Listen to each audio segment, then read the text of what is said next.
Okay, hello everyone. Welcome to an evening with. This is an evening show from the way the name suggests. We try to bring creative artists and people who have put a milestone in their career to come and just discuss with an audience here at Seniors Hub. I can see the audience here. You can show something. Yay. Today I am with Tongun. Is Stefan or Stephen? I prefer Stefan. Stefan. I'm not even gonna lie. Yeah, Stefan Tongun. Yeah. Pitya. Let's not forget the Pitya. Stefan Pitya Tongun. Sir. Yeah, and that, I mean, if you're a South Sudanese, you'll immediately locate him up to the village from that name. Automatically, you'll know Sabide Jamin Bojur. Yes, you'll know the Sabide Vinayad Mahal. So we're here with you. He's an actor, lawyer, writer, and also a creative in general.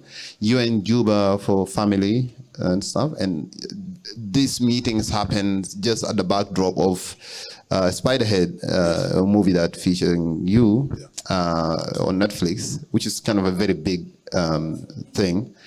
So yeah, I would just hand you the mic to just tell us who you are. I might have done half of the introduction, but you have liberty to be. Firstly, thank you, Nelson, for welcoming me, and thank you to the Hub for having me as well. This place is just so cool. It feels like a home away from home for me already. I love the color, I love the energy. Everyone has been really, really friendly. But in a nutshell, yes, my name is Stefan Pitya Tongun, Lodo, if you want to, add the other sort of flavor in there. But I am Sudanese, South Sudanese, Australian, obviously with the dual nationalities and stuff. So both places I consider home. I am a lawyer, as you said, by profession. But I'm one of those guys that is just passionate about the arts, and that's led me into acting. It's led me into a lot of things. In fact, I even started back in the days, I'm sure like a lot of you, scribbling graffiti. So I'm also just passionate about the creative art in general, and really sort of creativity and expressing yourself. Yeah, I mean, you say that like you're dual national. I think definitely you were a South Sudanese before you were an Australian, right? 100%. Yeah. But let's be honest, South Sudan apparently technically didn't exist. You were a Sudanese before you were. Just can tell me about your upbringing, like where did you grow up and how was it? So I was born here in Juba Teaching Hospital, just down the road. You're born at a hospital, which is it's a very big highlight for South Sudanese. I was born into privilege. But no, so I was born in '88, and during that time was when there was a lot of issues happening here as well. We, as a family, obviously were one of the people that were affected with the shelling of Juba.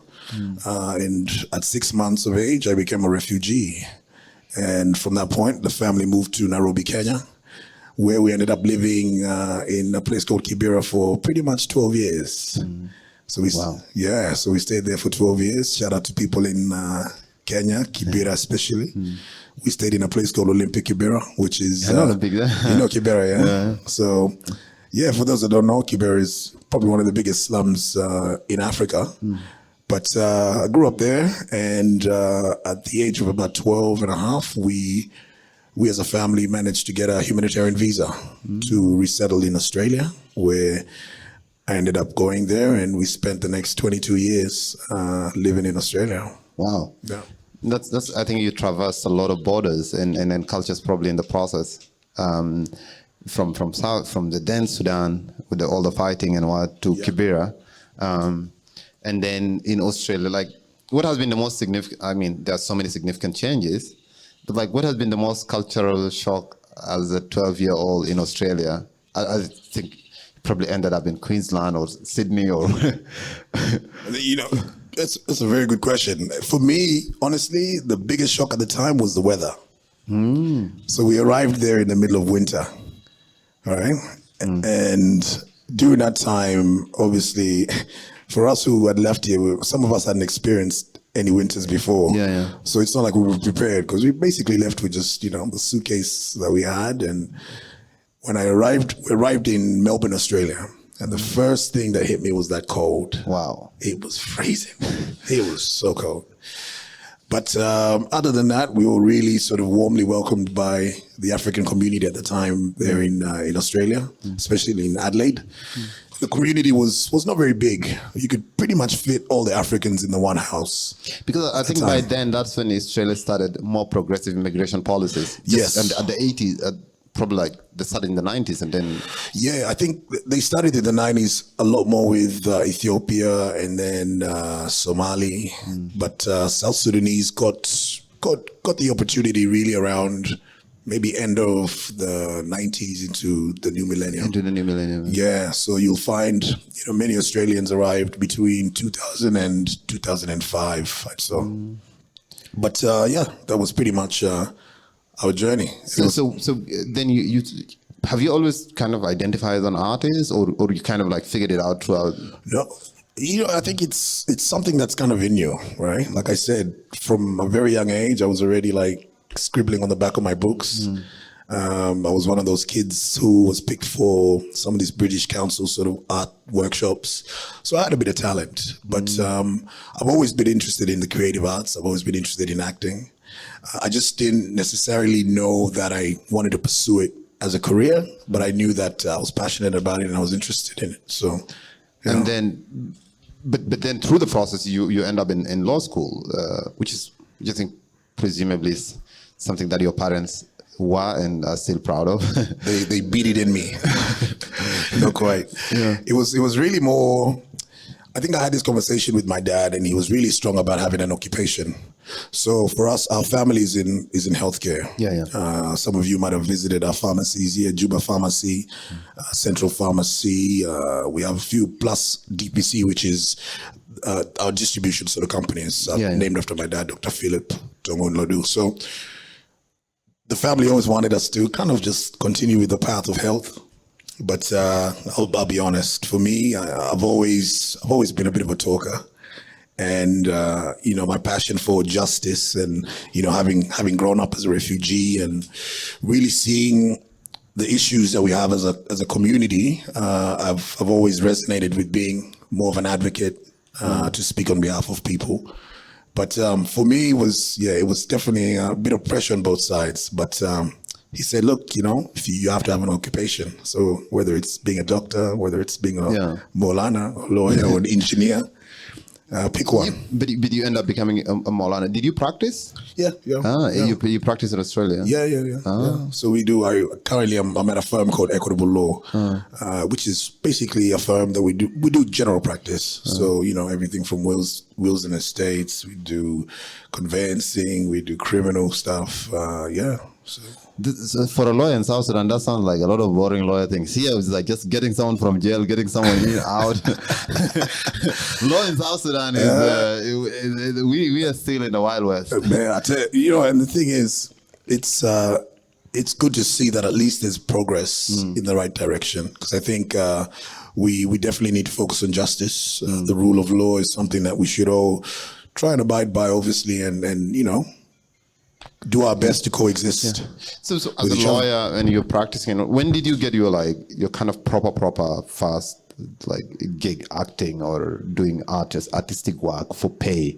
For pay, that's an interesting one, because pay and art sometimes don't go hand in hand, right? I mean, some people are still grinding. I mean, and some people out there probably still think I do free things. No more free things now.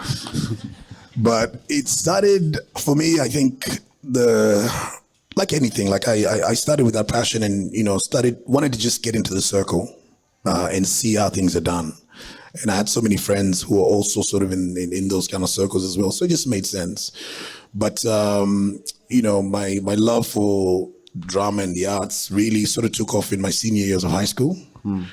I was an artist before that, but I thought, let me try something different. Let me try to do some acting and see what a thespian life is like. But to your question, my first paid gig. Do you know? And I wasn't even paid with money, actually. Fun fact. Oh man. Yeah. Well, they didn't pay me with money. They paid me with food. With food. With food. Whoa. Food was a currency at the time. Okay. I can win. So I couldn't say no. But actually, the first short film that I did was in 2009. You can look it up. It's a film called Never Forget, which was a project that somebody was doing for their final year of acting or film studies at Flinders University. And a good friend of mine at the time called Yasmin Ernst. And she basically wrote this amazing script about a South Sudanese former child soldier who wanted to become a doctor and obviously enroll in med school. But the story is really about integration and him trying to not only get into med school, but he's also just showing people how life is in Australia. It's a 10 minute short film, but that was the first time I really sort of I got the bug. And you definitely prepared for it. You're like, this one I want to do it. This is not a graduation project. This is a project. It was a no-brainer. In fact, even Yasmin said, like, the moment I did the audition, she's just like, yeah, you're it. I don't think we have to even look at anyone else, right? So it was, that was what my first really kind of big project, and the food was very tasty. Yeah, and I think this is what we were talking earlier on, and you're telling me like someone starts as an extra. And an ex who doesn't say anything and stuff like that, and kind of like that opens a window. So you probably started with such kind of stuff. Oh yeah, for sure. There's quite a few things that. What kind of extra stuff did you do? Were you like a guy in the corner sitting with a newspaper? No, even so, the first proper extra, because even with the extra work, there's something called a featured extra. Come on, man. Right? So, an extra, you need to be like. Oh man, there's levels to it. The first one that I got was called Anzac Girls. And Anzac Girls was about nurses who were involved in the Second World War. And so the whole thing was based on that time period of World War II. But I played an Egyptian waiter. Wait a minute. Right? So that's when Egyptians were black, man. Oh yeah. Well, the thing is, they couldn't find authentic looking Egyptians anyway. But so anyway, I jumped into that. You probably see it, and my job was to put some hot cakes on there, like to serve them. Oh. Right, and then I'd have to disappear. But it was so exciting because it was my first gig. I was on TV. Can you imagine if you put the cake the wrong way? And the director was like, cut! My heart was beating. Because I think this guy needs to be told how to put cake. When you're an extra, I think it's more pressure. Yeah. Because you're trying to fit in, and Yeah, you're not Tom Cruise. You're like you're very dispensable. I think probably I can say that as an extra. Very dispensable for sure. However, I was probably the best cake cutting guy there. Wow. So, that is very awesome. Right. So what other, then from there on you move into from there, extra. so there's that's the Anzac Girls. It's an ABC TV series. Then from there was Deadline Gallipoli. Deadline Gallipoli, like I said, during that time they were making a lot of war movies because it was the anniversary of obviously World War II. So the next role I had, I played a Senegalese soldier, right? And believe it or not, I haven't watched this film yet. But I've been told there's a shot of me coming out of the trenches, and it was one of those days.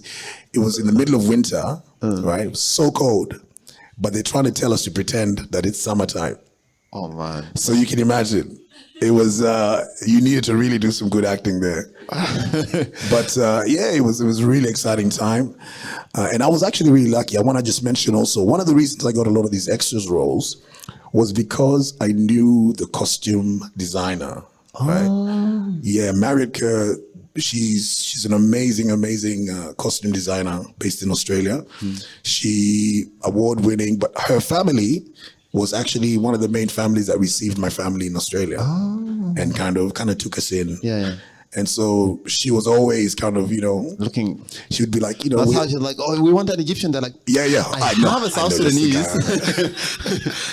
but born Nile.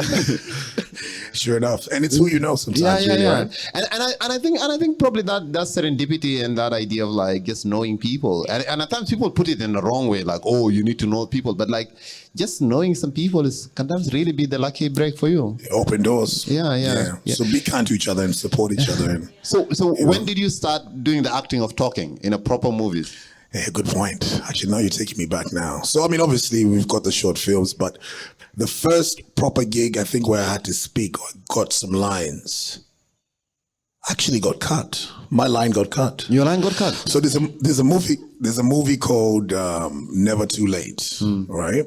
Never Too Late is a funny movie. It's basically about these old Vietnam vets who are trying to escape from a nursing home. It's a comedy. It features some amazing actors. James Cromwell from Babe is in there. Jackie Weaver and so many other Australian, legend actors. But anyway, this film project, I had one line, right? And the line was, "Don't forget your file, Harry."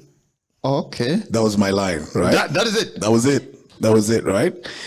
And the worst thing about it is, because normally after something like that, I thought they recorded it, but normally we do like ADRs after. So that's the voice dubbing after, right? Yeah. They ran out of money. Oh, man. So you know what they did? Yeah. They got an Australian guy to do my line. Oh, no. Wait, but your face was there? It sounds so terrible. They had to use the back of my head. Oh. So you don't actually see my mouth moving. But you see me physically giving him the file. But instead of me sounding like this now, it sounds like, "Don't forget your file, Harry." Oh, no. If you watch the film, and look, this is me being a bit critical about it. Yeah. The whole movie is fantastic. But just that one moment kills it. You're like, oh, you're like, come on. Why? Why the file? Like black people don't sound like that. Don't forget the files. Anyway. So but being an actor is really hard work, right? It's like you have to master emotions, accent, history, blah blah. It's hard work. The reason I say it's hard work because just leading up to it is important. You have to memorize things. A lot of the times, it could be things that you don't necessarily resonate with. So it's that aspect of testing your mind and making sure you can also deliver at any given time, right? So you need to know the content, right? Yeah. Physically, you have to be in the right shape because if you're not looking after yourself and you're tired, or it shows, it looks, right? So you have to... you come from... Man. But and then the thing is that because like the people who are producing movies know they can detect things that the audience don't detect. They will know whether you rehearse, whether you're making it, or you're faking things. They will just notice the directors. They'll know straight away. And then there's the other aspect of acting as well. Like, mind you, because I do both stage and I also do screen. Yeah. So the big lead ups to it, the rehearsals, sometimes can be very grueling. We're talking about days, if not hours, of constant just doing the same thing over and over again. And I just want to tell people this: if you don't like doing the same thing over and over again, don't go to maybe acting is not for you, right? Can I imagine that thing of don't forget the Harry. You do it like 100 times. Don't forget the fall, Harry. Wait, that's right. If it needs to be done 100 times, you have to be willing and able to do that, right? And then there's also that aspect of, when you make it to that big set, there's a big pressure of just coming to work on time, like a lot of us, sometimes we start work at like 4 a.m., 5 a.m. callings. Because it's an actual job. It's not only is it a job, it's you're getting paid and rewarded really handsomely to show up. So how does it feel like being, when was the first time you met like a big, huge actor, like meters away from you, like, okay, this is the guy. It was when, for the movie Escape from Pretoria that I did with Daniel Radcliffe. Yes. Many of you might have seen him in Harry Potter. But that was the first time, that was the first big name that I really got to meet. And it was such an interesting story because that same time, both of us were getting our makeup done at the same time. Oh. All right. So, I go into this trailer and he's getting his sort of, his makeup done or whatever. And he's such a nice guy. He was very welcoming and he actually even kind of opened my eyes to a lot of things. He remembered every single person's name in there, including mine. What? Right? That means and a lot of attention to detail. Oh, I was like, wow. And so even that hit me even more. It was like, wow, Daniel Radcliffe knows me. Even though it's like Tongun. Even though it's for a short amount of time, but just even that icebreaker is very important, because we a lot of the time with the casting, it's about the energies that you all bring to the whole project. So it's very important to mostly get people who can work together. I had what's name, Jamie Foxx is talking about the movie that he did with Tom Cruise. What is it called? Collateral. Yes. Yeah. And he was saying he shows up and he was driving the cab. And then there's a scene where he's supposed to crash slightly into another car. Yeah. And so he's like, then he does it. He actually does crash into the car, and people rush into the hold the car. So and he thought they're coming for him. They're like, Tom, are you okay? It's Tom okay? It's Tom okay? Then they're like, I think that's when you realize, okay, there are levels to this. There's levels. Let me tell you, there's levels to it. And that's the thing. For me, something similar that I can share is, for instance, when you're on set with somebody like, let's say, like a Chris Hemsworth, right? You see the difference. He's got his own crew there. He's got his own people that do the hair, the makeup. But because obviously, depending on your role in the whole film, a lot more attention is put towards you, right? So. And not to say that it's a bad thing, because, for me, I'm there. I have one lady sort of fussing over my hair. Another one is trying to get some lint off my clothes, So you're feeling special. But then when you see on the other side there, it's a whole nother level. Somebody else is bringing in food, So I was like, I want to end up like that one day. But it is merited. That's the thing with it. It's not like it's not like extreme favoritism. They really work their way through that most of the time. Yeah. Oh, 100%. Yeah, definitely. You can even just tell by the size of the trailers that people have. These are like.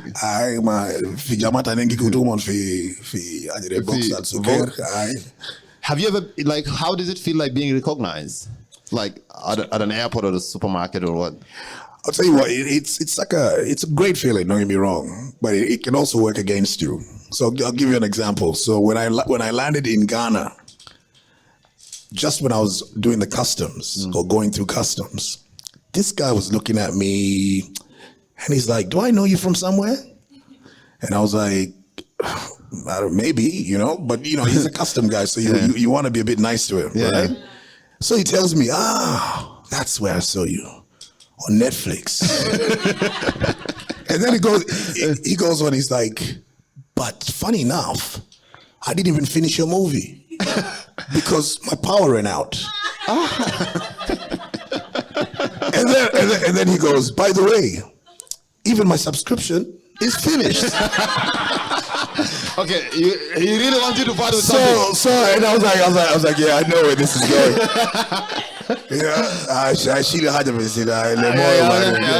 Renew the subscription. Watch the full thing. So it works both ways. So do a lot of people? I'm not saying that you don't have, probably you have money, but do a lot of people think that you're uber rich? Everybody thinks I'm wealthy. Everyone now. And how does that manifest? How does it manifest in how they treat you, or how they treat you, how you also treat yourself as well. Yeah. You know what I mean? I think that's what I've come to be. Yeah. Well, I've come to realize that's probably one of the key highlight things. I like to wear nice clothes. I like to look presentable. So at the end of the day, people perhaps might associate that with some level of success, but I think it's with everyone though. Right? But for me, everyone thinks I'm rich. You're not richer than a corrupt South Sudanese politician, right? Oh, please. I'm right there at the bottom. Yeah, that's a good comparison. I've heard there's a lot of people with a lot of money. We're going to take a few questions from the audience. What stage are you now in your career? What do you foresee after this? You've kind of featured on Netflix. What do you see your career heading to? That's a good question. Look, I hope to be getting more work. On bigger projects. I hope to kind of continue building and kind of working on my craft as well and becoming better at it. I've embarked on a few challenges that I'm sort of, getting good at. I'm doing musicals now. You're doing musicals. I'm doing musicals now. So probably a lot of us didn't go to private schools, and also we didn't study Western culture. Yeah. What is a musical? Well, look, a musical is basically, it's basically like imagine a play with music. So instead of just delivering your lines. So there are a lot of it's like an Indian movie. Very much like an Indian movie. Right? So there's a lot of singing. Of the singing is because yes, it is like an Indian movie. Because in the Indian movies, songs are not there just to kind of fill a vacuum. Songs actually are part of the to tell the story. And look, I think it's great because it's very engaging, especially to a younger audience. I think, but there's this thing called being a triple threat. So you're a singer, actor, and dancer. Wow. So I hope to continue being a triple threat.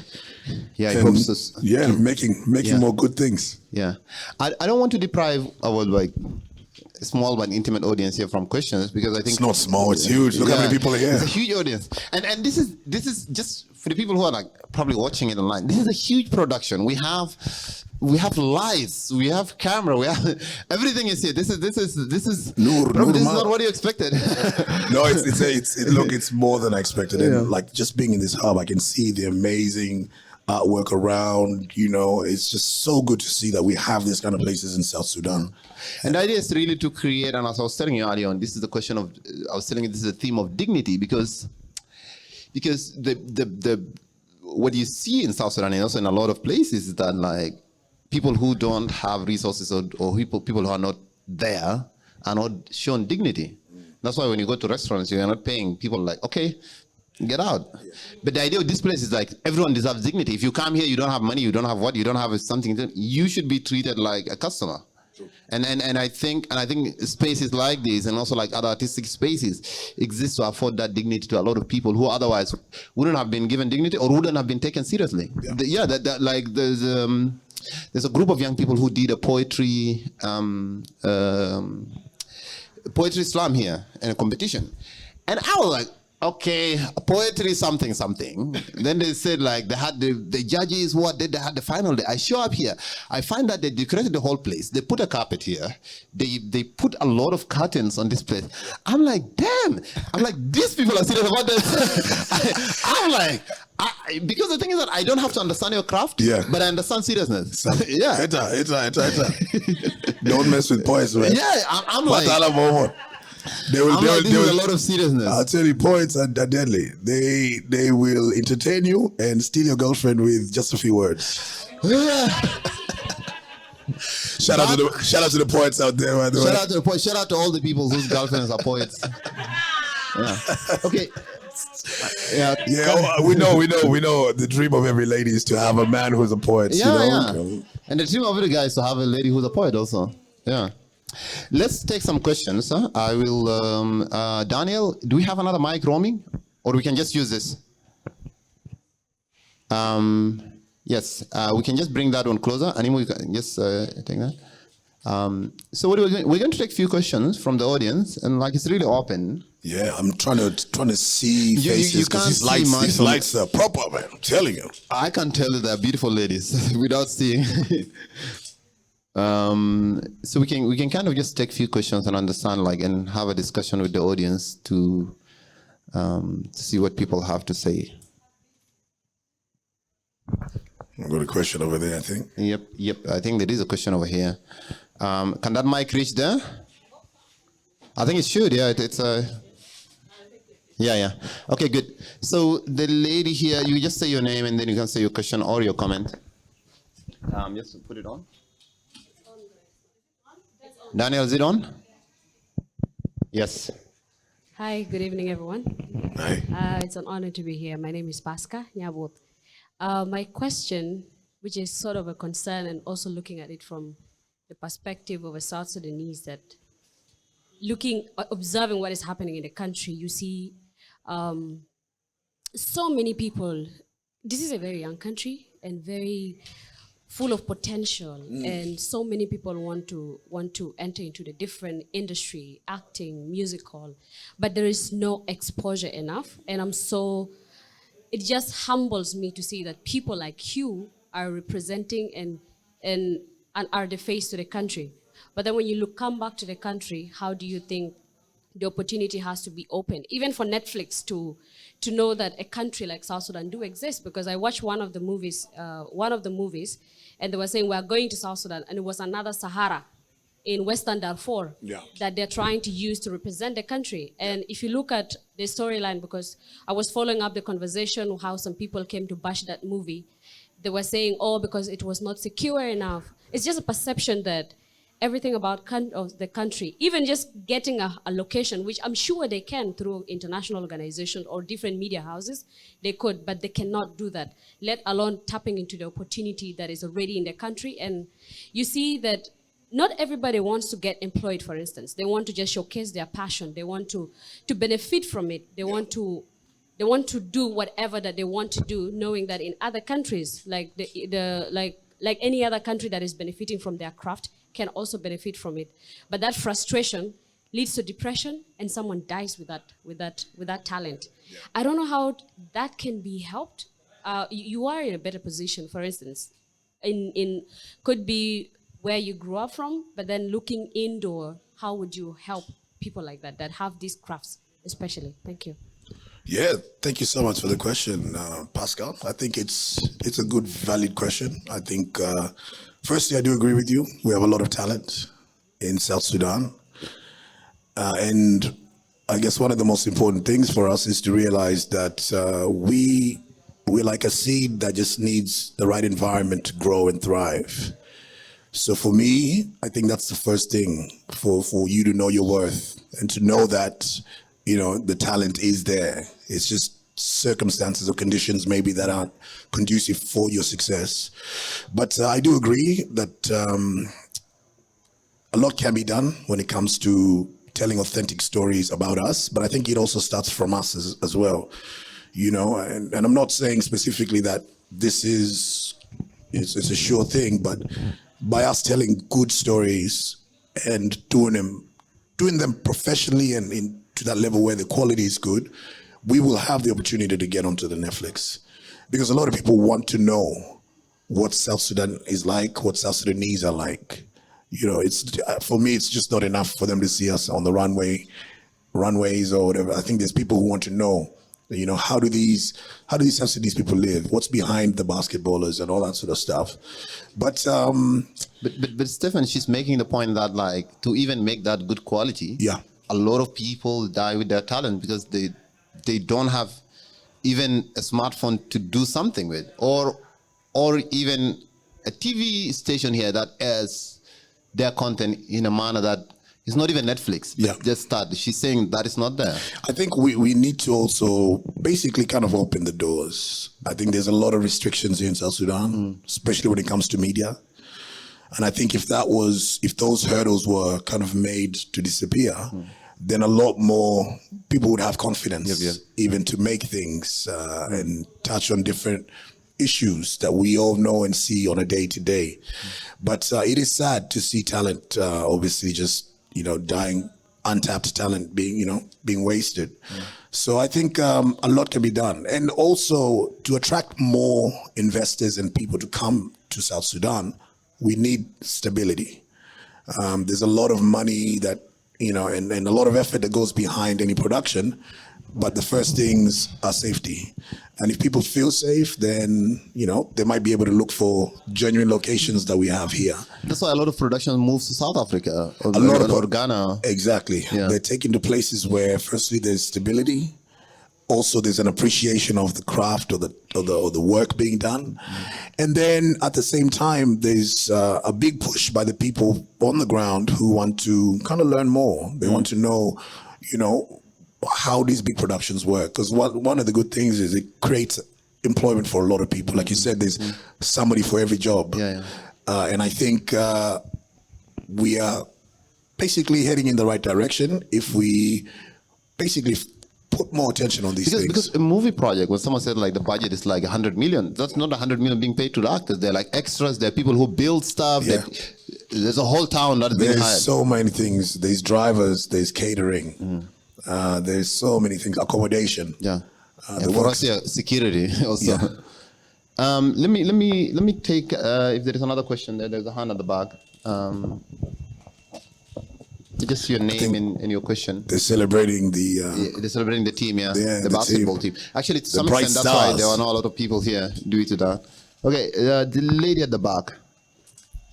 My name is Varna Joseph, and I'm so delighted to see you here, Stephen. And we got goosebumps knowing that we have young South Sudanese featured in the next Netflix and I can say Hollywood movies. And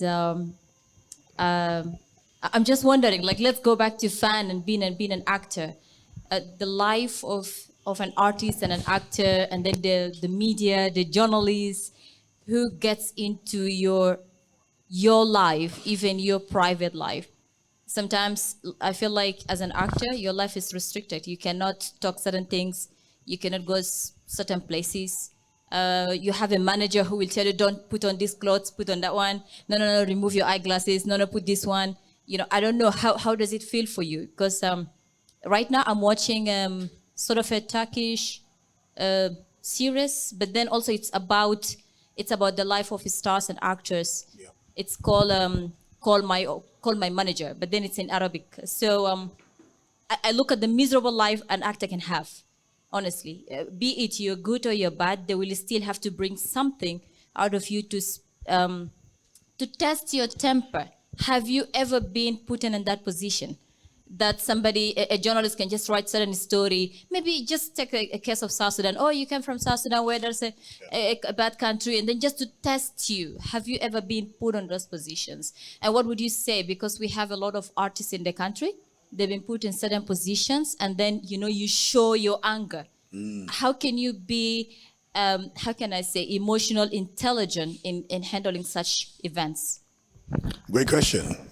Thank you so much. Thank you so much, Ivana. I think for me, it first starts with actually accepting that that's the reality. The reality is, you know, people want to know more about you. And so, you know, even for me, I find myself in many situations where, not that I don't want to be an open book, but I do value my privacy. And so there's a lot of things, for instance, that may come up that I don't necessarily want to talk about, but you just find a diplomatic way of weaving yourself in and out of it, right?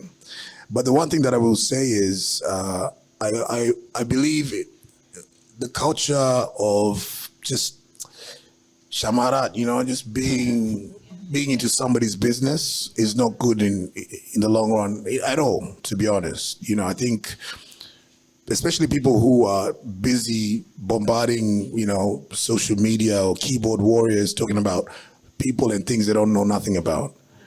I think those people, for starters, they need to really take a closer look at themselves and realize, you know, we're humans as well. We have feelings, we have reputations. And so it's very important when you put out there, especially without having feedback from someone. I know there's a lot of things that have been said about me. I mean, there's some articles like this. You know, they're saying my net worth is $500,000 or something on that sort. There's this, they're saying that, you know, I'm a cheater. I've cheated on my girlfriend. You know, and sure enough, I'm sure there's going to be a time when, you know, Hot Juba has something to say about me. You know, there's a lady named Aduda Kech. Yeah. Hot in Juba. I know Aduda Kech. She grew up in the same city as me, Adelaide. Hot in Juba. Yeah. They love her. They love to hate her. They post her picture even before she posted on Instagram. They're like, sister. Here, this is Aduda Kech. And that's the thing. So just as an example, we should be celebrating her. And sure enough, yes, she's out there, you know, as a model that's her job. Her job is to look good in bikinis. But don't use that against her. You know, and even for me now, I'd hate to think that somebody's going to be using any movies as I've done as a way of saying, oh, well, you know, we you know have photos in bikini or what? Well, if they pay me enough money, I will wear one. Let's take the next question. If there's, I think there's a hand there. Is that person standing? Okay, who's okay? Yeah, the mic is okay. My name is Ajang, and I'm so happy to be here listening to you. We sat earlier there and you talked to us. I felt like, yeah, it's good to have a legend next to you, like you being on Netflix and you are right here next to me. My question is, like you said earlier, there was a scene where your voice was cut out, and then they had to use somebody's voice. Yeah. And I remember watching this guy of Black Panther, Chadwick. Yeah. Yeah. He said in one of his movies, or a movie where he was supposed to feature, he did not feel the scene. He felt the scene was so racist that he had to turn it down. Yeah. So these, I'm sure, are going to happen to you. More of them are going to happen.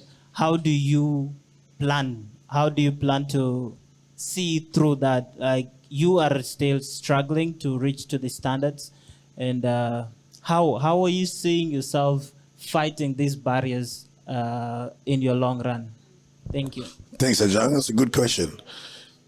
I think for me, it's honesty. You know, if something doesn't resonate or feel right, I think, you know, it's important to speak up about it.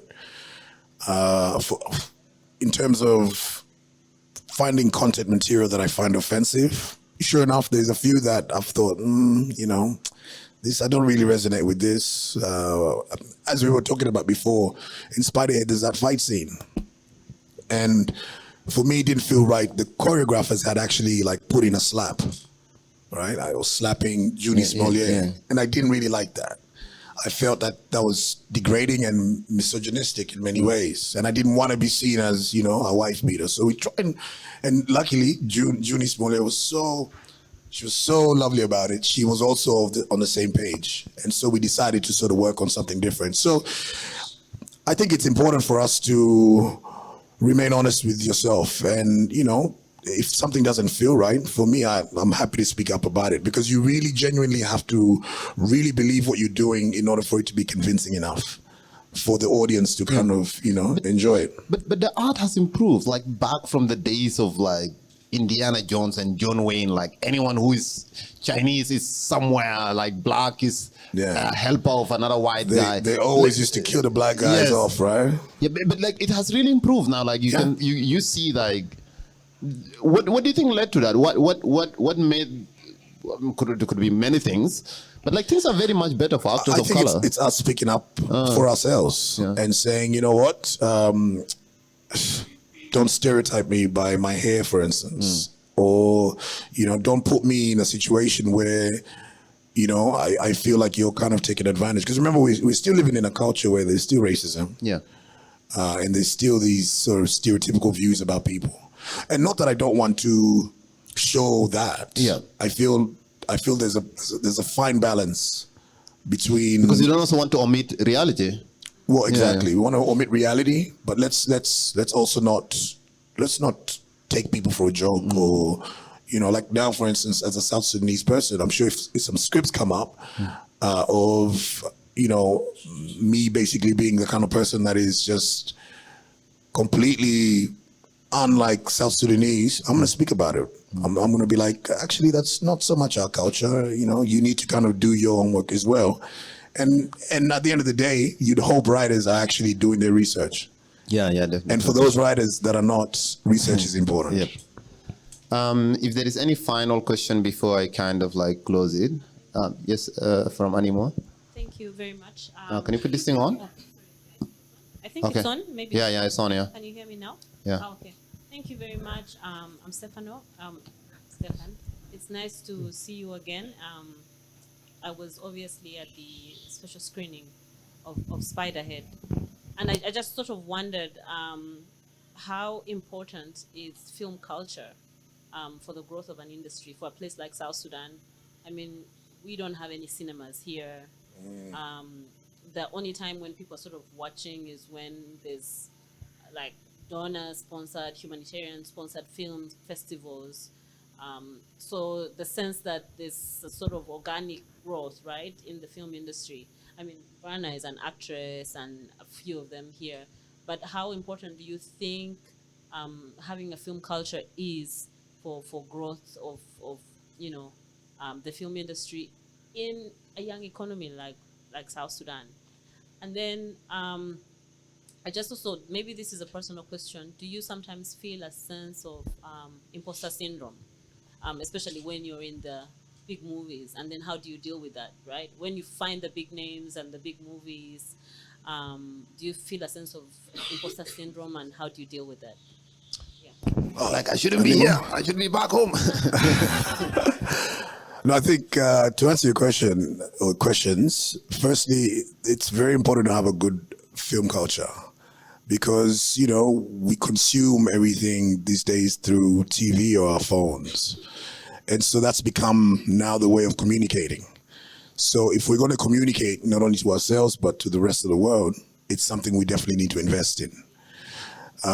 You know, it's sad that we don't have many cinemas here in South Sudan. Hopefully we can change that. I mean, we had two. One was converted into a church, and the other one is abandoned. I am away in high cinema right now. This is high cinema. Yeah. Right? Listen, I have nothing against Ironically, the church. right? I mean, yeah. So I think until we get back to those glory days where we're appreciating the content that we're making, and then look, it doesn't mean we have to be great at it at the beginning. You know, Nollywood has literally been going on for about 10 years, and they keep just getting stronger and stronger, including Bollywood.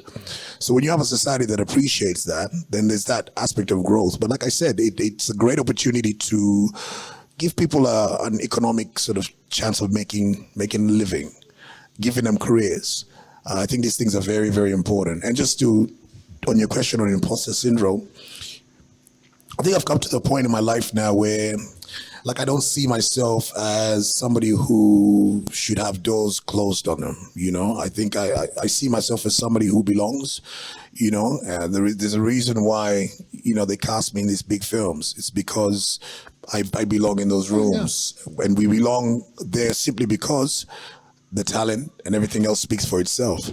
So yeah, I think that confidence and that self-confidence is important. And it's, you know, it's not arrogance, but at the same time, we're in an industry where you have to sell yourself to a certain extent. So I think, being resilient in that aspect and giving yourself the confidence is always one way of overcoming the imposter syndrome. Stephen Tongun, it was such a delight having you here. Thank you, brother. Thank you, my brother. Shukran jazilan. Love for you, man. This is really awesome. I mean, Shukran. we do few of these here, and I mean, Animo is a testament to this. Many of the times when you host these evenings, we don't know where it will go, but more often than not, the people who come here, they're so authentic, and they just speak their heart because it's an authentic audience. And I think some of the knowledge and like your answers and the ideas that you have given here, you don't know how much is going to live on the internet. Someone who, as I say, the internet, if someone watches it today, it happened today. So even if this video stays there for 5 years, the person who sees it after 5 years, that event is happening to them that day. So it's always very important, yeah. I agree. And also, I really want to appreciate everyone who showed up here. I mean, there are like a lot of important people who are like, have high places. A lot of important people, NGO people, people with other things, ladies who could have had other things to do, but they opted to come here. And we really don't take that for granted. I mean, this is space. We're unlike other space. As I said earlier on, the theme here is really to afford everyone dignity. And I think you, by showing up here, and Netflix, uber talented, I'm quoting Animo's word, uber talented Netflix giant, thank by you for showing up into this place, this is a humble place, and also with like an audience of like less than 15 people, you also are affording us dignity, and that's something that we don't take for granted. No, I really appreciate it. Thank you so much to everyone who's come today. Thank you for everyone for their support, kind words. You know, I've had so much love from Jurnee being from all around the world, and even Africans in general, because I think it's important for us to continue celebrating each other and raising that flag high. And it's so good to be home. I'm so happy that I've come home. I've seen family. I've seen friends. I've got new songs in my head. Action Energy. Show me, show you. I'm gonna touch yo. He does with something. I'll get it, man. Oh, that's that guy, the director. But also thanks to your brother, to shout out. Big shout out to my brother here. He's on. Actually, Manu. I texted him very late, and I was like, "Let's organize this." And he reached out to me like, "Hey, this guy is flying tomorrow. I don't know. I was meant to fly. I was meant to fly today. Yeah. You're meant to fly today at 9, and he was like, okay, this is not feasible. I was like, he said the word he used, it cannot materialize. I was like, okay, good. Then he showed up. He's like, okay, the flight was cancelled. I'm like, this is bad. Oh no! Like, this is so bad. Then we're like, okay, let's organize it. And like, surely, like, I don't know how he sold you the place, but I mean, for sure this was able to be arranged. It's been absolutely amazing, man. You know, I'll be honest. You know, a lot of the support that I get is really from family. Yeah. You know, spiritually, financially, they really back me up. Here in Juba, he's been my taxi driver sometimes. He's opened doors, connecting me to different people, providing me with local currency. He told me, it's been great. He told me that, I hope this is off record. He's like, oh, this guy is so busy, some slave queens are after him. I was, yeah. Yeah. Look, hey, it is what it is, man. It is what it is. Hey, man, don't blame the player, blame the game. Action energy. Show me. I'm gonna follow you. Hey, man, be you. The thing is connected.